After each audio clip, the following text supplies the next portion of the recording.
So what's up guys, Sam here, and it finally happened. Samsung finally gave me Marshmallow on my Galaxy S6. Now it has been nearly a whole year since the developer preview of Android M first got released to the Nexus devices, and it's crazy to think that it's taken that long to get to my Galaxy S6, which before a couple of months ago was actually Samsung's latest flagship. So that's pretty mind-boggling in and of itself.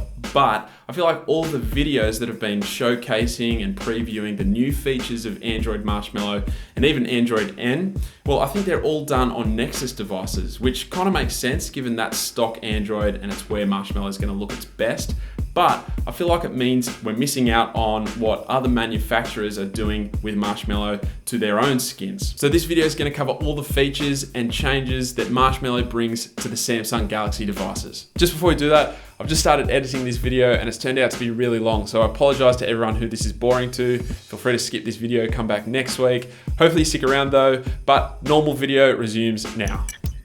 So the first thing you'll notice when we even just boot up the device is this changed Samsung animation logo. And it's pretty minimal change, but it looks pretty cool, so I thought I'd mention it here. Now you can see when we unlock the device, a pretty big change that's come with Marshmallow is the clock now being in the center of the lock screen, which to me is actually a really pleasing change that Samsung have implemented, because I've never really liked the clock being in the top left corner. So I'm a big fan of it being in the center. After that, you'll notice there's slightly different unlock animation. In fact, there isn't really an animation. It's more just as I slide my finger up the screen or across the screen, you can see that the clock kind of fades and becomes a bit bigger into the distance, which is a lot more in line with stock Android as well. But as you can see here, if I just unlock the device, there's no actual animation, which to me is actually a little bit clunky of Samsung not having that animation there. It kind of just makes it look a little bit unfinished. Whereas if you look at the unlock animation with stock Android, it's a lot cleaner. There's an animation there. Everything just looks finished and well oiled. Another change you'll notice is the notifications. Now, on first glance, they kind of look similar to how they were on Lollipop, but as we slide down, you can see they actually become more prominent on the screen, and then we can swipe them away as normal. We can double click on them, and that action is just a lot more fluid rather than before. It was just kind of a bit touch and go whether or not that actually opened up your notification. So now it's just a lot more fluid. Staying on the lock screen, one of the things I've loved is the fact that now whenever you have a pin or a pattern set up, it doesn't actually stay on your lock screen. You have to actually swipe, then it appears, and then you get through to your home screen, which before wasn't the case. Before it was just always on your lock screen, so it kind of looked pretty unattractive, to be honest. So now it's nice that you have to swipe it to bring up the pin and the pattern, and yeah, they just look a little bit nicer in general as well. On top of that, if I'm staying with the lock screen, this isn't so much of a design thing, but more so just actual functionality. The fingerprint sensor seems to be a lot more reliable. Now, I know it's early days that I'm using this, and often is the case that I'll turn it off after a little bit, but so far, I've probably kept it on the longest I ever have when using the Galaxy S6. It seems to be pretty damn reliable. There's one or two occasions where it won't read it. It's definitely not as quick as the iPhone 6s, where it's just a matter of tapping the home button once and it goes through to your home screen. You do have to hold your finger there, but it's a lot more reliable, at least it seems like it is, than the Lollipop version of this fingerprint sensor. And finally, you can see that on the bottom left and bottom right, we have shortcuts. Now, the cool thing about this is we can actually set these shortcuts to whatever app we want. So at the moment, they're set to the dialer and the camera, but we can change that to be whatever we want. We could have that to be Facebook and then to our clock if I want to set an alarm quickly. So that's a great feature that Samsung have enabled. And they have some really cool, just stock Android style animations when you swipe them to enter the app. So that's cool, I do like that, but I'm not a big fan of the fact that they're just the plain app icons. They don't have a special look to them that kind of goes with the whole lock screen style. So I'm not a big fan of that. So I generally just turn them off, and I think that just creates more of a cleaner lock screen, which I actually prefer. From there, I want to chat about some of the design elements that have changed. So quick one is a slightly different font. So you'll notice it with your clock in the status bar. And if we jump into our settings app as well, then you can see there's a slight change in the font there. As well as that, we've now got an updated volume control menu. So now when we click our volume rockers, that actually brings the volume slider up the top of the screen rather than in the middle as it did before. So we can still click that little down arrow, and that brings up the rest of the options to change the volume. But in terms of the placement, that's different, and it's kind of a bit cleaner with this animation as well. It kind of slides in and then slides out when you tap it up, kind of like the notification panel. So that's pretty cool. Now, a really minor change that is really, really hard to tell, but I definitely noticed it, is the icons in the status bar are slightly smaller. So if my phone's on vibrate or the Wi-Fi or the Bluetooth signals, they are all a little bit smaller, as well as any notifications that come in as well. Jumping into the Messages app, and this is just something really small. The look kind of has stayed the same, but the timestamp on the messages has now moved outside of the little bubble, and I'm not still convinced on whether that's more attractive or less attractive. It kind of makes the whole page look a bit more messier, but I can kind of see what they're doing there. One of the reasonably big differences that has come is the notification panel and the quick settings. So first of all, you can tell that we've now got a completely different color palette. We've got the white and blue as opposed to the aqua and green that we had on Lollipop. The other thing to notice is that as we pull it down, there's actually now an expand animation as we do that. So if I go up and down like that, you can see that those icons are getting bigger and then smaller.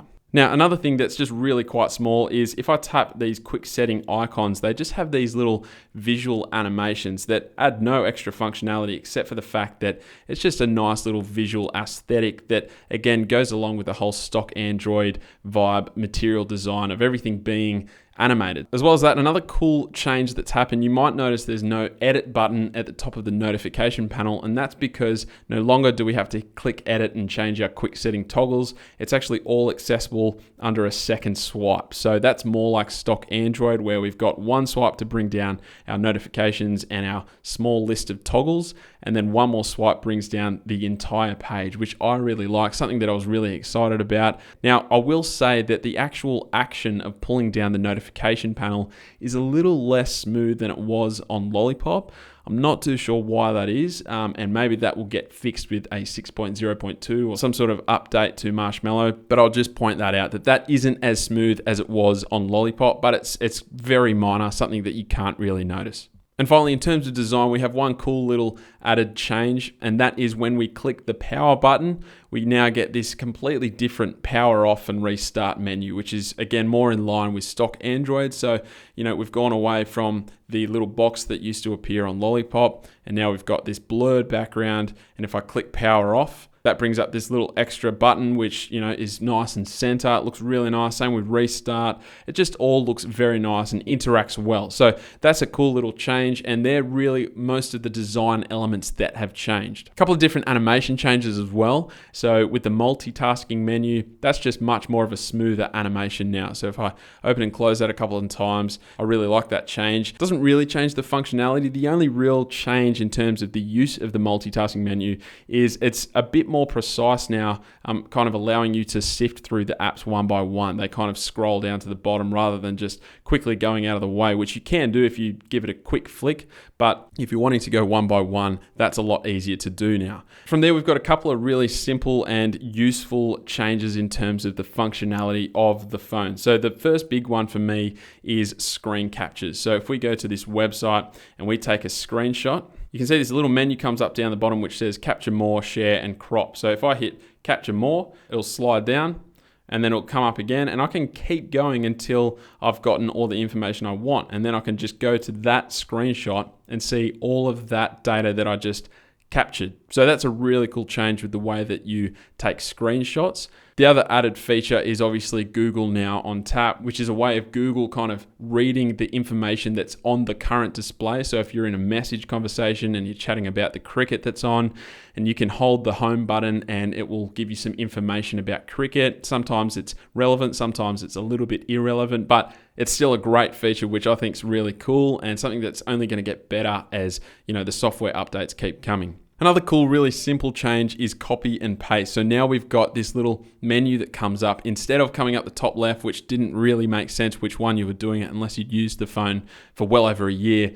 Now we've got actual words which tell you what you're doing and they appear just above the text. That's a really cool little design change. And finally, the last thing that I was keen to show you guys is the Easter egg, which is slightly changed. It's still the same game. It's got a couple of small little tweaks. So the first thing you'll notice is that there's now a play button, which when you press press it, that brings up a countdown, and then you start playing. So there's a couple of design changes as well, and you can also play multiplayer mode, which is ridiculously hard, but that's just a really small tweak. So whilst this is definitely the closest version of Touchwiz yet to stock Android, there are still some pretty big differences, but most of them can actually be completely removed through the use of a custom launcher and a theme. If you are interested in doing this, jump into the Samsung theme store and download a theme called Android 6.0.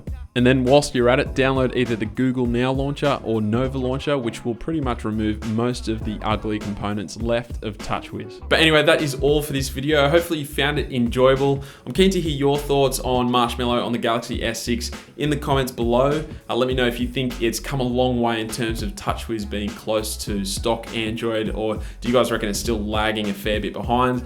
Let me know in the comments below, but thanks for watching, and I'll catch you guys later.